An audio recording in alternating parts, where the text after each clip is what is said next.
Hi, my name is Brian Howard, and I am the Executive Director of the Spellman Museum of Stamps and Postal History on the Regis College campus in Weston.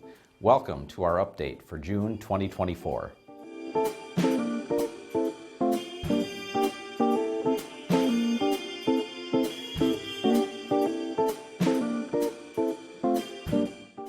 The museum's summer hours have begun.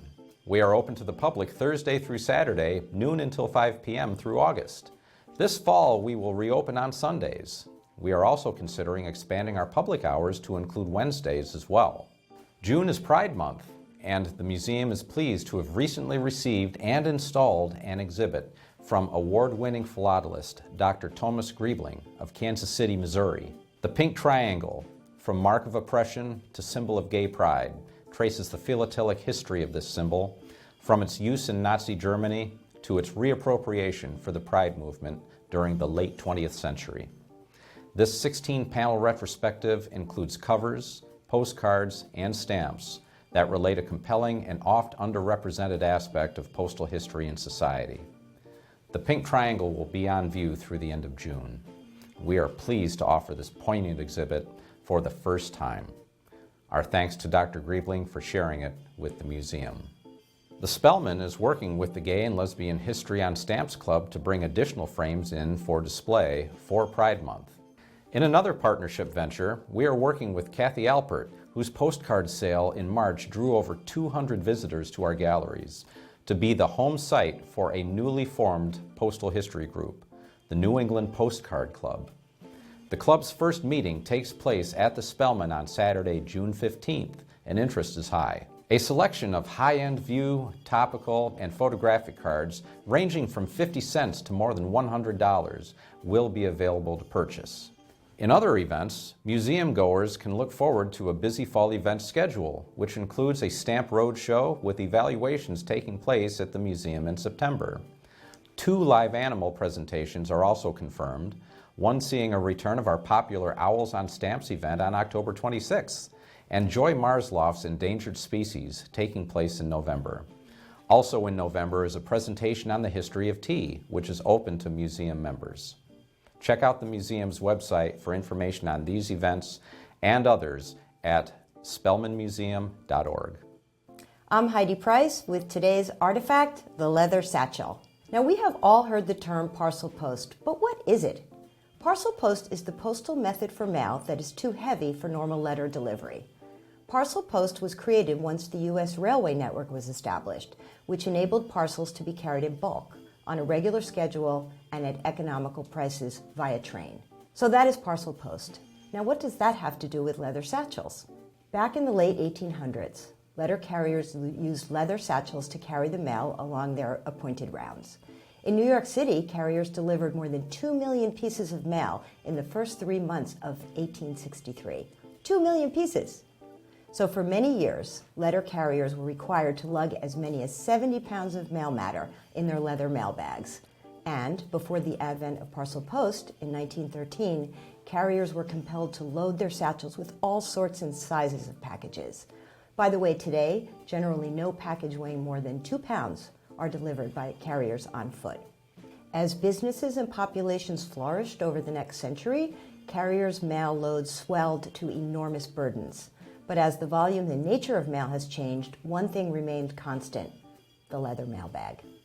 The Post Office Department tried to change that in 1973 when they decided to replace leather satchels with canvas ones.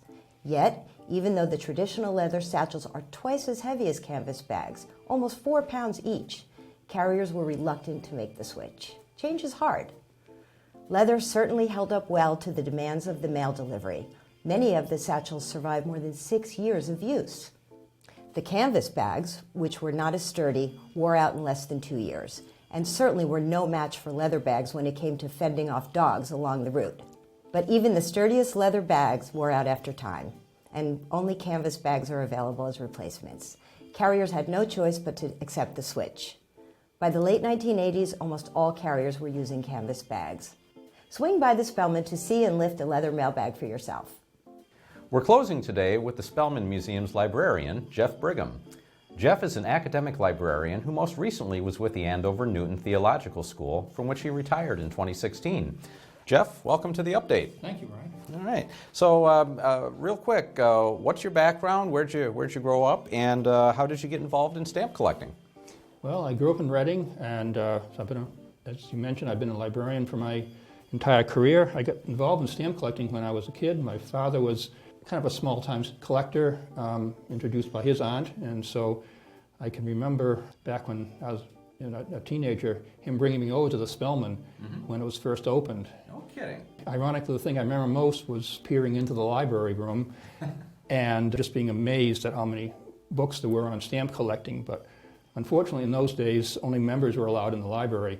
And so it's kind of ironic that here, about 5 decades later, I'm in charge of it. Oh, yeah. Okay. So, so the library itself, it's now open to more than just members? Who can go in there? Yep. Anyone who's part of your regular admission to the museum is to come in and use the library, sit and browse, do some research.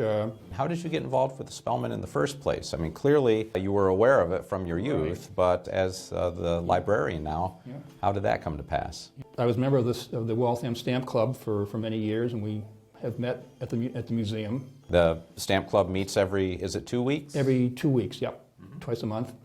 And so I knew that there were volunteers that worked there, and shortly after that I joined the museum as a member, and I figured when I retire I want to become a volunteer, and so sure enough, when I did, I showed up the next week and they put me to work. Okay, and so that's going on 7, 8 years now? 8 years now. Okay, great. Well, I know that I'm glad to have you there. What type of activities does a librarian do at the Spellman? Well, a couple of areas. One is just to answer questions from staff, from any visitors that are coming in. A lot of my activity is just the normal maintenance of the library, adding new books to the library, putting the records from our old card catalog into the online catalog, which we share with about a dozen other philatelic libraries across North America. I do know that we get a lot of periodicals in as well. What happens with those? Have about 3 dozen or so philatelic societies and clubs, publishers who send us their periodicals as a free subscription. So those are put out in racks for people just to take a look at. And we get a lot from collectors who have donate their collections. They'll donate their back issues as well. So we have a collection, probably over 1,000 periodical titles, more or less. Some are complete, some are only a few issues for people to come in and do research. Yeah. It's pretty amazing to me to see just the breadth of periodicals that we have. I mean, literally from around the world. Literally. The museum itself has been around since 1963, and I'm curious what your perspective is on the value that it brings, not only to the philatelic community, but also to the citizens who call the Metro West home. Yeah, I know. I really like the fact that it's not just for collectors or people who are have collections they want to have evaluated, but it's really an educational, cultural, historical asset for the community. People come in. I guess the majority of our visitors are not collectors, but just seeing how the postal system really is an integral part of particularly American history. I know I like the fact that we have other activities that aren't specifically philatelic. I think my wife particularly enjoys coming when we have like animal exhibits or we have historical reenactments. And she's not a collector, but she loves coming to see it. Oh yeah, yeah.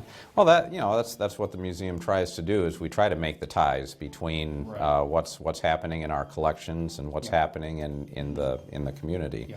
I think it's important that we're not just for collectors. Yes, I'm glad that emphasis has been beefed up a lot lately. Yeah. You're usually in 2 days a week? A couple days a week, typically. Yep. Okay. What does a typical day look like for Jeff Brigham, Spellman Museum librarian? Basically, adding in any gifts that have come in, adding them to the online catalog. Some of the things we already have in the collection, and anything else that you'd like to share? No, just come and visit. Check us out.